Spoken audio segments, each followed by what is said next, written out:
नमस्कार दोस्तों, मैं कीर्ति शोकीन आप सबका स्वागत करती हूँ इंडिया न्यूज़ लाइव पे। और आज की खबर जो हम कवर करने वाले हैं वो आ रही है नेटो से। नेटो के मेंबर्स ने मिलके सेटअप किया है एक नया बैंक। ये बैंक क्या काम करेगा, किस पर्पस के लिए इसको सेट किया गया है, यही हम आगे अपनी वीडियो में डिस्कस करने वाले हैं। NATO Defense Bank is a proposed financial mechanism to support joint defense procurement, research, and modernization among NATO member states. NATO nations to establish international bank to finance defense procurement. Finance joins back NATO inspired European defence bank. तो अब तक आप ये तो समझ ही गए होंगे कि ये बैंक एक डिफेंस पर्पस से डिफेंस सॉर्ट ऑफ माइंडसेट लेकर डेवलप किया गया है, इस्टेब्लिश किया गया है। मतलब इस बैंक का काम होगा कि जितने भी मेंबर स्टेट्स हैं वो सब लोग अपने जेब से पैसा इकट्ठा करेंगे, उसको जमा करेंगे एक फ़ंड की तरह और उस फंड को फिर डिपॉजिट करा देंगे बैंक में। और इस बैंक से पैसा उठाया जाएगा R&D के लिए, डिफेंस प्रोक्योरमेंट के लिए। अब देखिए यूरोपियन स्टेट्स जो हैं वो बहुत सारे छोटे छोटे नेशंस हैं, उन सबका कलेक्टिव यूनियन जिसको हम यूरोपियन यूनियन के नाम से जानते हैं। और जब नेटो की बात आती है तो नेटो में 32 मेंबर्स हैं जो यूरोपियन स्टेट्स के अलावा अमेरिका, कनाडा जैसे बड़े देश को भी कवर करते हैं। अब इसमें क्या होता है कि जब आप बहुत सारे इतने नेशन मेंबर स्टेट्स को रखते हैं तो उसमें अलग अलग तरीके से फंड्स इकट्ठे किए जाते हैं, अलग अलग तरीके से उनको यूटिलाइज किया जाता है और सबकी अलग अलग डिमांड्स भी होती हैं। अभी उन सबको कलेक्टिवली एड्रेस करने के लिए इस बैंक को इस्टेब्लिश किया गया है। इसके पीछे पर्पस क्या और इसका बैकग्राउंड क्या है ये भी हम आगे समझेंगे, पर उससे पहले समझिए कि इसमें जो फंडिंग आएगी या इनिशियल फंड्स हुए, सीड फंड हुआ, उसके बाद मेंटेनेंस होती है, वो सब पैसा कहाँ से आएगा। जो प्राइवेट ऑर्गेनाइजेशंस हैं यूरोप की, जैसे देखिए जेपी मोर्गन चेज हुई, ING, commerce bank, Lands bank, यानी अमेरिकन और यूरोपियन प्राइवेट कंपनी जो बड़ी बड़ी कंपनीज हैं, उनसे सीड फंड लिया जाएगा और फिर उसके बाद अपने अपनी जेब से पैसा सारे मेंबर स्टेट्स निकालेंगे। अब इसमें सबसे बड़ी कंट्री क्योंकि अमेरिका है, तो ट्रंप की ये बहुत टाइम से शिकायत रही है कि सबसे ज़्यादा पैसा भाई हम ही क्यों देते हैं, सबसे ज़्यादा मनी हमारी पॉकेट से क्यों जाता है, just because we are the biggest economy as a member state here. तो ये तो गलत बात है। एवरीबडी हैज़ टू पे, जितनी जिसकी क्षमता है वो अपने हिसाब से पे करे, otherwise will get out of this organisation. और सब जानते हैं कि ट्रंप का नेचर है कि भाई जितना ज़्यादा आप बैकआउट कर सकें ऐसी ऑर्गेनाइजेशन से उतना अच्छा है।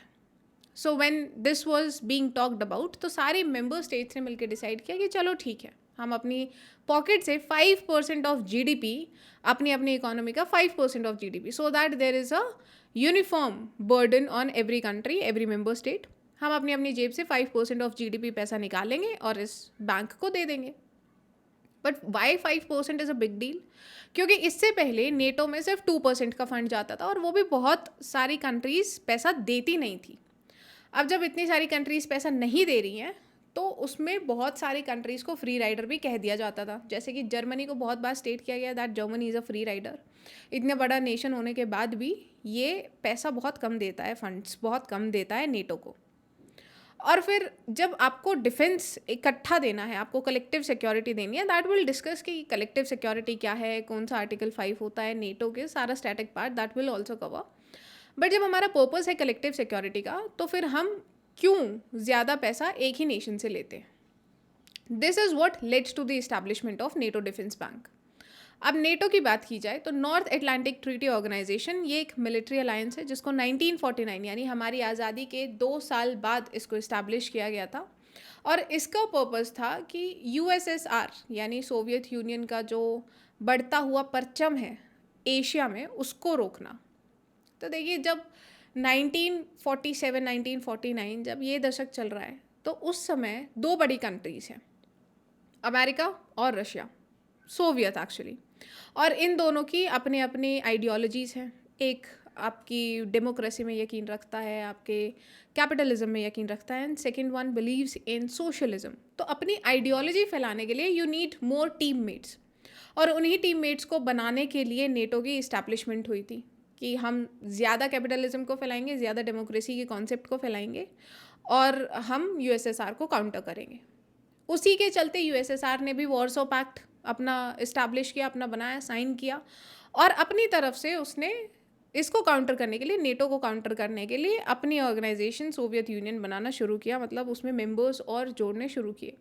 But by the end of 1990s Soviet Union का ब्रेक डाउन होता है and America terms as America is being declared as a winner. मतलब ये जो भी कोल्ड वॉर चल रही थी, जो भी प्रॉक्सी वॉर्स ये दोनों देश करा रहे थे, इन सब में America wins because USSR has broken down. उसके बाद भी जब 1991 में यूएसएसआर ब्रोक डाउन, उसके बाद भी नेटो कंटिन्यूड। नेटो को इस्टेब्लिश सबसे पहले 12 कंट्रीज़ ने किया, यूरोप और नॉर्थ अमेरिका दोनों से मिलाकर, ऑन April 4, 1949, और उसके बाद भी 20 और कंट्रीज़ ज्वाइन कर चुकी हैं नेटो को, जिनमें सबसे ज़्यादा अभी जो रीसेंट एडिशंस हुए हैं वो स्वीडन का और फिनलैंड का है। These countries have been neutral in history, लेकिन अब जब रशिया यूक्रेन कॉन्फ्लिक्ट सामने आया तो इन्होंने भी खुलकर नेटो का समर्थन किया। Article 10 of NATO states that membership is open to any European state. मतलब इन्होंने कहा, एक आर्टिकल 10 नेटो ऑर्गेनाइजेशन की बुकलेट में डाला गया कि आर्टिकल 10 कहता है कि यूरोप का कोई भी देश हो वो नेटो का मेंबर बन सकता है अगर वो हमारे जो नेटो ऑर्गेनाइजेशन है उसके प्रिंसिपल्स के साथ अलाई करता है। मतलब you have to follow capitalism, you have to follow collective security and you have to follow the concept of democracy. अगर आप ये तीनों चीज़ों में यकीन रखते हैं तो ही आप नेटो के मेंबर बन सकते हैं। नेटो का पर्पस, जैसे कि हमने डिस्कस किया, was to safeguard the freedom and security of all it members through political and military means. Military means का मतलब है कि एक आर्टिकल 5 है नेटो के अंदर जो काफ़ी फेमस है। आर्टिकल 5 स्टेट करता है कि जितने भी हमारे मेंबर स्टेट्स हैं, अगर उनमें से किसी भी एक स्टेट को कोई दिक्कत होती है मिलिट्री वाइज, और उसको कोई भी सिक्योरिटी थ्रेट आता है, टेरिटोरियल इंटीग्रिटी को अगर कोई भी प्रॉब्लम है, तो सारे देश मिलकर उसका जवाब देंगे and America is one of them. यानी अगर किसी भी छोटे से छोटे यूरोपियन देश को कोई प्रॉब्लम होती है तो अमेरिका उसका साथ देगा, उसका जवाब देगा, इंटरनेशनल फोरम्स पे भी, मोरली भी, और आपका मिलिट्रीली भी। अब जब आपको मिलिट्री सपोर्ट चाहिए होता है तो देखिए वो मुंह ज़बानी नहीं हो सकता, you need money for that.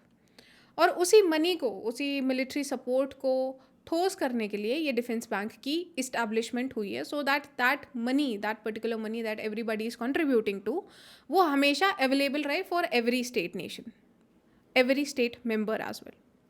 अब जब हमने कोल्ड वॉर की बात की कि अमेरिका और यूएसएसआर के बीच कोल्ड वॉर चल रहा है, फिर अमेरिका के सुप्रीमेसी के चलते, कोल्ड वॉर के चलते 1991 में सोवियत का ब्रेकअप होता है। It breaks down into various states, 15 states बनते हैं, जैसे कि Kazakhstan, Ukraine is one of them, Belarus, आपके बाल्टिक स्टेट्स हो गए, एस्टोनिया, लाटविया, लिथुआनिया, बहुत सारे स्टेट्स, छोटे छोटे स्टेट्स उसमें से निकलते हैं यूएसएसआर में से, and Russia remains as the largest successor. अब Russia is the largest successor और सोवियत का ब्रेक डाउन हो गया, तो क्वेश्चन ये उठता है कि नेटो क्यों कंटिन्यू कर रहा है when the purpose of NATO was to break down USSR और टू रिड्यूस इट्स इन्फ्लुएंस। तो आज के ज़माने में भी नेटो काम क्यों कर रहा है? This is what Russia questions. और जब यूक्रेन ने अपना इंटरेस्ट दिखाया कि we want to join NATO, तो रशिया को लगा that this threat has come to its border, और जब अपने बॉर्डर सिक्योरिटी को उसे थ्रेट लगने लगा, then it started a war. This is what Russia states is its stance as. और वहीं आपके जो ऑपोजिट साइड है, हमारी दूसरी पार्टी है, जो अमेरिकन पॉइंट ऑफ व्यू है, वो ये कहता है कि देखिए NATO is a military alliance, is an alliance for cooperation, उसका आपसे तो कोई लेना देना नहीं है, so why are you exaggerating this issue. अगर कोई कंट्री सॉवरेन है तो वो ज्वाइन क्यों नहीं कर सकती किसी भी ऑर्गेनाइजेशन को? What is your purpose to get involve in that? ऐसा अमेरिका का कहना है। So this is what actually is going on. अब नेटो की 75th एनिवर्सरी हुई, फिर नेटो का एक कॉन्फ्रेंस होता है जिसमें, जैसा कि हमने डिस्कस किया, कि 2% जीडीपी से बढ़ाकर 5% ऑफ जीडीपी बजट कर दिया गया नेटो का, ट्रंप की धमकी के बाद। The concept addresses funding gaps, streamlines procurement and ensures equal access to advanced defence technologies among members. अब नेटो के अंदर भी बहुत सारे इश्यूज कहे जाते हैं कि चल रहे हैं, जैसे कि एक सबसे बड़ा इशू है बायसनेस का। कहते हैं कि अमेरिका के जो फेवरेट मेंबर स्टेट्स हैं उनको ज़्यादा डिफेंस इक्विपमेंट्स मिलते हैं, उनको ज़्यादा पैसा मिलता है, उनको ज़्यादा फंडिंग मिलती है, उनको सिक्योरिटी ज़्यादा महसूस होती है, and this is not good, this is biased towards their particular states.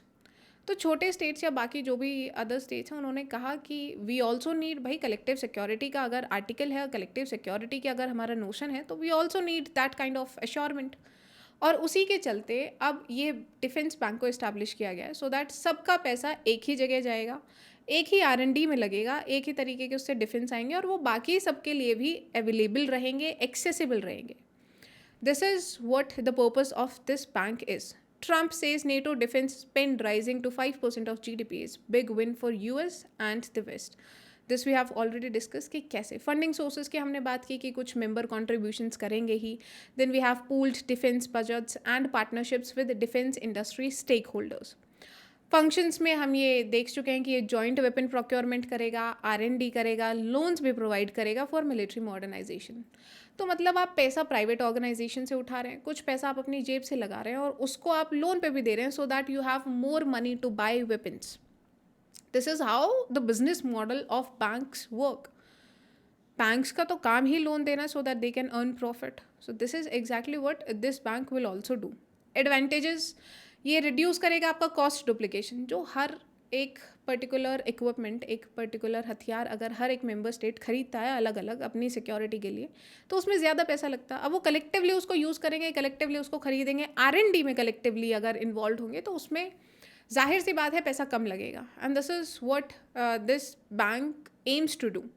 encourages joint development, strengthens collective defense capabilities. Challenges की बात की जाए तो mistrust is the big challenge between NATO member countries. जैसा कि हमने कहा कि जर्मनी को बहुत सारी कंट्रीज़ कहते हैं कि it is a free rider. भाई इतना बड़ा आपकी इकोनॉमी है, उसके बाद भी you are not paying anything to the defence और to the collective security.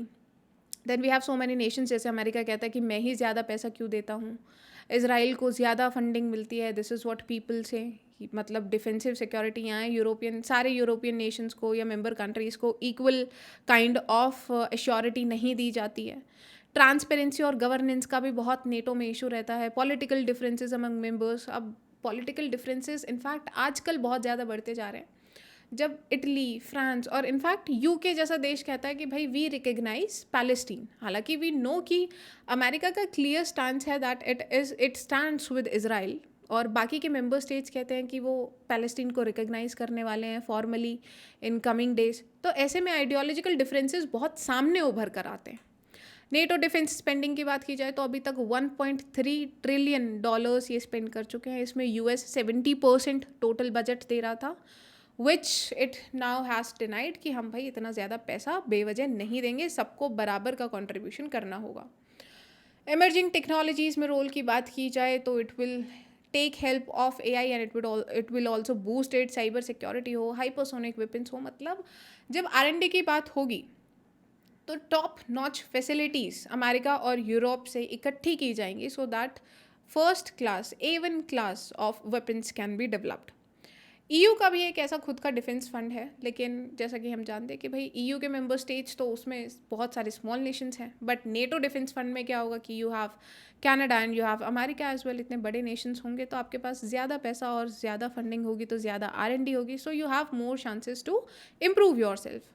Potential beneficiaries we all know कि स्मॉलर डिफेंस बजट्स जो भी जिनके पास भी प्रॉब्लम्स हैं, जो छोटे नेशंस हैं, उनको ज़्यादा फ़ायदा इस चीज़ से होने वाला है. डिफेंस इंडस्ट्री की बात की जाए तो इनोवेशन ज़्यादा बढ़ेगी, जॉब क्रिएशन होगा, एम्प्लॉयमेंट बढ़ेगा, जियोपॉलिटिकली नेटो की रेलेवेंस बहुत ज़्यादा बढ़ेगी. और इसी के साथ जो रीजनल ऑर्गेनाइजेशंस हैं जो नेटो के अगेंस्ट बनी थी, उनको भी उभरने का मौका मिलेगा. जैसे अभी ब्रिक्स को बोला जा रहा है या सार्क को बोला जा रहा है. So they also have a chance, they also find motivation NATO के this NATO being this relevant कि भाई हम भी इम्प्रूव करें, we also have to compete. और रीजनल ऑर्गेनाइजेशंस और भी ज़्यादा सामने उभर कर आने वाली हैं आने वाले समय में. ट्रांसपेरेंसी मैकेनिज्म्स, इनमें ऑडिट लगे होंगे. We have various committees so that fair and accountable use amongst all the 32 members can be ensured.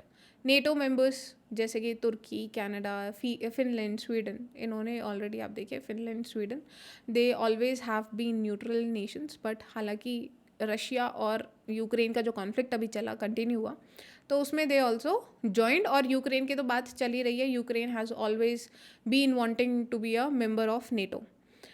Natural procurement autonomy आपकी ख़त्म होगी, ओवर रिलायंस हो जाएगा एक पर्टिकुलर कंट्री पे. Dependency is what this country creates. और यही इसका नेटो का जो डिफेंस बैंक होने वाला है, यही इसका सबसे बड़ा क्रिटिसिज्म भी है. NATO defence bank could start operation within next decade. मतलब अभी हमने आइडिया लिया है, we have establish this bank, लेकिन प्रॉपर काम करने में, प्रॉपर फंक्शनिंग होने में इट टेक्स टाइम। तो इसलिए it will take around a decade to be functional properly, but उससे पहले a pool of fund will be given to it. NATO Defense Bank could be a transformative tool in strengthening collective defense provided political consensus is achieved. तो कहने का मतलब ये है कि for any bank to work, जिसमें भाई इतने सारे मेंबर कंट्रीज हैं, जिसमें इतने सारे नेशंस हैं, for that to work you need to have political will, and where there is a way, where there is a will there is also a way. तो जब आप सब लोग एक ही आइडिया के साथ काम करेंगे, पूरी शिद्दत से काम करेंगे, so this defence bank will also work. और आने वाले समय में हम ज़रूर देखेंगे कि इस बैंक की फंडिंग से ही बहुत सारी R&D होगी, नए नए तरीके के वेपन्स बनेंगे, ड्रोन वॉरफेयर हो, मॉडर्न वॉरफेयर हो, सबटेरेनियन इश्यूज़ हों, सबटेरेनियन वॉरफेयर हुआ, AI का यूज़ है, स्पेस डिफेंस कोलाबोरेशंस हैं, ये सब आने वाले समय में बहुत बदलने वाले हैं, and will see different tone of defence, different type of defence, different type of conflicts and Wars in coming times. आज की वीडियो में इतना ही। अगर आपको आज की वीडियो अच्छी लगी हो तो लाइक, शेयर, सब्सक्राइब करना ना भूलें, and do comment and let us know कि कौन कौन से changes are expected in modern warfare in coming times. आज के लिए इतना ही। जय हिंद, जय भारत।